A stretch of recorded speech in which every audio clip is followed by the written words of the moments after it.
And జై శ్రీరామ్. ముందుగా అందరికీ విశ్వావసునామ ఉగాది సంవత్సర శుభాకాంక్షలు. అర్ధరాత్రి మధ్యలో అన్నట్లుగా రాత్రి చేసుకునే పిచ్చి కేకలతోటి చేసుకునే ప్రమాదాలు కొని తెచ్చుకునే పండుగలు మనకి ఇవి ఉండవు. చాలా ప్రశాంతమైన వాతావరణంలో మంగళ వాయిద్యాలతో చేసుకునే పండుగలు మాత్రమే మనకు ఉంటాయి. మనకి ఈ ఉగాది అనేకమైన కొత్త ఆశలని చిగురింపజేస్తుంది.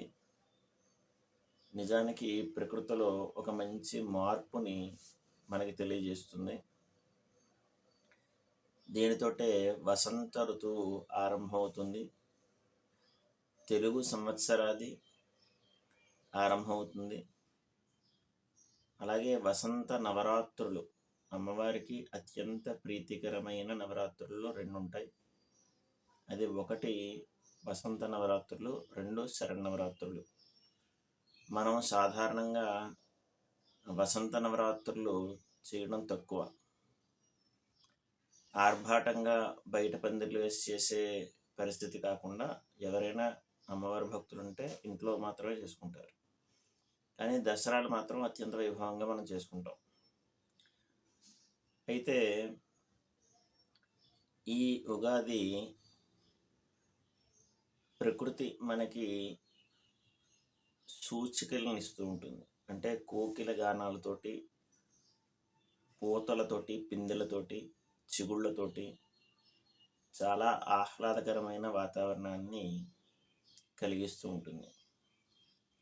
ఈ రోజున మనం ముఖ్యంగా తైలాభ్యంగనం చేయాలి.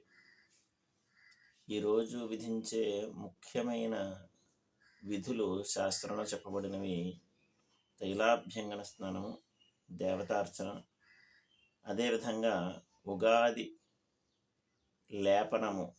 దాన్ని ఔషధంగా తీసుకోవాలి. పచ్చడి అని ఉంటున్నాం కానీ మనం నిజానికి అది ఔషధము.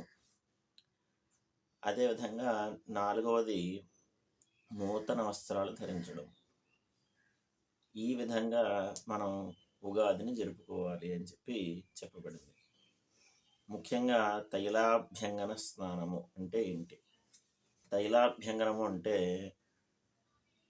నల్ల లేదా తెల్ల నువ్వుల నూనెతోటి శుభ్రంగా ఒళ్ళంతా కూడా రాసుకుని, తర్వాత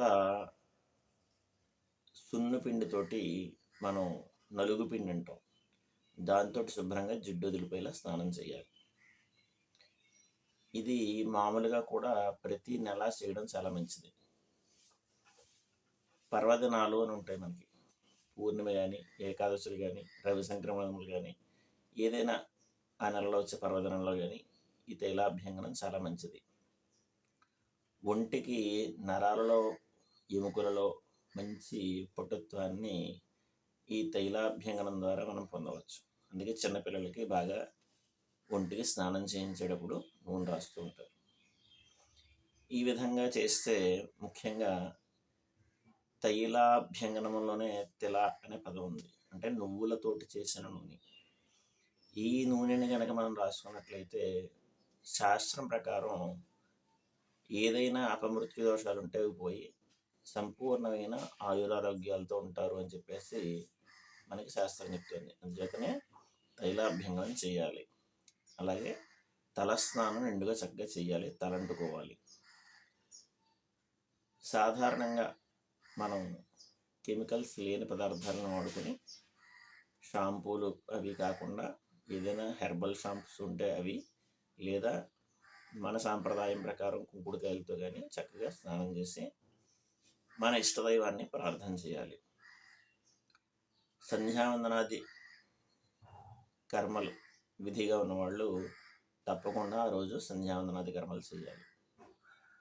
పంచాయతన ఆరాధన లేదా దేవతార్చన నిత్యము చేసే పూజలకి కన్నా విశేషంగా ఆ రోజు ఏదైనా మంచి పారాయణ మంత్రాలు వచ్చున్నట్లయితే ఆ రోజు రుద్రం చదువుకోవడం, లేదా పురుష సూక్త స్త్రీ సూక్తాలు చదువుకోవడం, లేదా స్తోత్రాలు శ్లోకాలు మనకి తప్పులు లేకుండా వచ్చేవి ఏవైతే ఉన్నాయో వాటిని చదువుకోవడం చాలా మంచిది. ఇక మనం ముందుగా చెప్పుకున్నట్లుగానే నూతన వస్త్రాలని ధరించాలి. ఈ విధంగా ఉగాదిని జరుపుకోవాలి. మనం ముఖ్యంగా ఉగాది పచ్చడి అంటే చాలా రకాల ఆధునీకరణ పద్ధతుల్లో చేస్తున్నారు, కానీ దానికి ప్రమాణాలు లేవు. మనం రుచిగా కమ్మగా ఉండడానికి మనం చేస్తున్నాం, కానీ అందులో నేను చూస్తే జీడిపప్పులు లేదా గుల్లశనగ పప్పులు ఇలా రకరకాల పదార్థాలను మిక్స్ చేసి చక్కగా తీయగా హాయిగా ఉండేట్టుగా తాగుతున్నారు. కానీ నిజానికి ఈ ఋతువులో చేదుని స్వీకరించాలి. అందుకే ఈ ఉగాది నాడు అది కనుక తాగినట్లయితే వాడి శరీరంలో రాబోయే ఋతువుల్లో ఉండే తాపము ఇత్యాదులన్నీ కూడా పోయి 100 ఏళ్ళు హాయిగా ఉంటాడు అని చెప్పేసి అసలు ప్రతి ఉగాది నాడనే కాదు, 2 నెలలకు కనీసం ఒకసారైనా సరే ఈ వేపాకు రసం లేదా వేప పూత రసం తాగితే చాలా మంచిది అని చెప్పేసి ఆయుర్వేద నిపుణులు కూడా చెప్తున్నారు. వేప చాలా మంచిది. వాటికి బదులుగా మనం వేరే వేరే పదార్థాలతో కనుక చేసినట్లయితే ఆ ఔషధీయ గుణాల్లో ఉన్న లక్షణాలు మన శరీరానికి ఆపాదించబడవు. అందుచేతనే మనకి ఉగాదికి 6 రుచులతో కూడిన పదార్థాలను తీసుకుంటాం. షడ్రుచులు అంటాం దీన్ని. మనకి ఋతువులు 6 ఋతువులకి అనుగుణంగానే రుచులు కూడా 6. ఈ 6 ఋతువులకి సంబంధించి ఏ ఏ పదార్థాలు ఎక్కువగా తినాలి అనేది కూడా శ్లోకం ఉంది. అయితే ముఖ్యంగా ఉగాది రోజునే ఈ 6 ఋతువులకి సంబంధించిన 6 రుచుల్ని కనుక స్వీకరించినట్లయితే అది సంవత్సర కాలం పాటు పనిచేస్తుంది శరీరంలో అని చెప్పేసి ఆ రోజు మనకి ఆ లేపనాన్ని చెప్పారు. అయితే ఈ ఔషధం ఎలా తయారు చేసుకోవాలి అన్నట్లయితే ముఖ్యంగా ఫస్ట్ తీపితో ప్రారంభం చేశారు. మధు అంటారు తీపిని. ఈ తీపి ఎలా మనం అందులో వేసుకోవాలంటే చాలామంది పంచదార వేయడం, బెల్లం ముక్కలు వేయడం చేస్తున్నారు. నిజానికి ప్రకృతి సిద్ధంగా వచ్చిన తీపిని తీసుకోవాలి. మనకి ఎప్పుడు కూడా ప్రాసెసింగ్ జరిగిన వాటికన్నా ప్రకృతి సిద్ధంగా వచ్చినవి ఆరోగ్యకరమైనవి. పంచదారలో చాలా కెమికల్స్ వాడతారు, అలాగే వైట్నెస్ రావడం కోసం వాడు అనేక రకమైన పదార్థాలను వాడతారు. అయితే పంచదార నిజానికి దేవుడికి పనిచేయదు. పూర్వ పద్ధతుల్లో చేసే పంచదార, పటిక బెల్లంలో సాధారణంగా నాకు తెలిసి అలాంటి కెమికల్స్ వాడరు కాబట్టి పటిక బెల్లాన్ని మనం కలపచ్చు. కానీ నిజానికి ఇక్కడ ప్రకృతి సిద్ధంగా అని అన్నాం కాబట్టి ఏ ప్రాసెసింగ్ లేనిది చెరుకు ముక్కలు. అంచేత ఫస్ట్ పదార్థం తీపి చెరుకు కలపాలి. చెరుకు ముక్కల్ని తెచ్చుకోవాలి. మా చిన్నప్పుడు అయితే అసలు ఈ పదార్థాలే వాడేవాళ్ళం. రెండోది ఆమ్లము అని చెప్పాడు. ఆమ్లం అంటే పులుపండి. దీనికి కూడా చింతపండు గుజ్జు వాడాలి. అలాగే మనకి మామూలుగా పులుపుకి మామిడి వాడేస్తారు.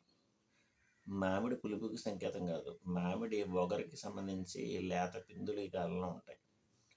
అన్యత ఒక మాదిరిగా కాయ తయారైతే కానీ పులుపు రాదు. అంటే దాదాపు ఏప్రిల్ ఎండింగ్ అయితే కానీ పులుపు రాదు. అందుచేతనే ఒగరికి సంబంధించి మామిడి అనేది. ఇక్కడ రెండోది మాత్రం పులుపుకి చింతపండు చెప్పారండి. మూడోది కటు అంటే కారం.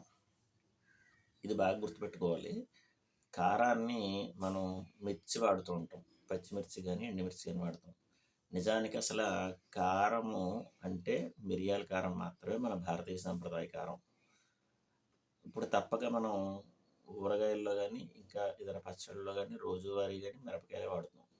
కానీ మిరప అసలు మన కారానికి సంబంధించిన సంప్రదాయ కారం కాదు, మిరియాలు మాత్రమే కారం. అందుచేత మిరియాల పొడిని దీంట్లో వేయాలి. ఇది హెల్త్ బెనిఫిట్స్ ఎన్ని ఉంటాయో మీకు తెలుసు మిరియాల్లో. అందుచేత ఈ కారాన్ని మూడోదిగా యాడ్ చేయాలి. నాలుగోది కషాయ అంటే వగరు అని చెప్తారు దీనికి. ఈ వగరు దేనికి వాడాలి, ఏ పదార్థం వాడాలి అంటే దీనికి మనం ఇందాక చెప్పుకున్నట్లుగా లేత మామిడి పిందులను వాడాలి. ఇవి వగరుగా ఉంటాయి. ఆ లేత మామిడి పిండి ముక్కలను వాడాలి. మీరు ఎప్పుడైనా సరే లేత పిందులు దొరకకుండా పెద్ద కాయలు వాడినట్లయితే దానివల్ల ప్రయోజనం ఉండదు. ఇక ఐదోది లవణము. ఇది కూడా సాల్ట్ వాడడం, అయోడైజ్డ్ సాల్ట్ వాడడం ఇలాంటివి చేయకూడదు. ఈ లవణము పూర్తిగా సైంధవ లవణం వాడాలి. అలా కాని పక్షంలో తెల్ల ఉప్పు ఉంటుంది, సముద్రపు ఉప్పు, దాన్ని మాత్రమే వాడాలి. ఇక ఆరోది తిక్తము, చేదు అంటారు. దీనికి వేపపూత వాడాలి. ఇది అత్యద్భుతమైన ఔషధాల కలయిక మట్టి ఇదంతా కూడా. ఇలా మీరు వాడినట్లయితే అసలైన ఉగాదికి సంబంధించిన ప్రాచీన పద్ధతుల్లో చేసే ఉగాది పచ్చడి. మీరు ఏది యాడ్ చేయకండి, దానివల్ల ఫలితాలు ఉండవు. ఈ విధంగానే ఈ 6 పదార్థాలని కలుపుకొని సమానంగా కలుపుకోవడం చాలా ఉత్తమం. లేదంటే కనుక పిల్లలకి మాత్రం కొద్దిగా చెరుకు ముక్కలు ఎక్కువ దంచి ఆ రసాన్ని ఎక్కువ ఉండేలా చూసుకుంటే పిల్లలు ఇష్టంగా తాగుతారు. ఏదో విధంగా వేపపూత వెళ్ళాలి లోపలికి. కానీ మిగిలిన వాళ్ళు, పెద్దవాళ్ళు మనం తాగగలిగిన వాళ్ళం, అది ఒక ఔషధంగా మనం సేవిస్తాం కాబట్టి దాని వాల్యూస్ పడిపోకుండా అలాగే సేవించడానికి ప్రయత్నం చేయండి. అందరికీ మరొకసారి విశ్వావసు సంవత్సర శుభాకాంక్షలు. జై శ్రీరామ్.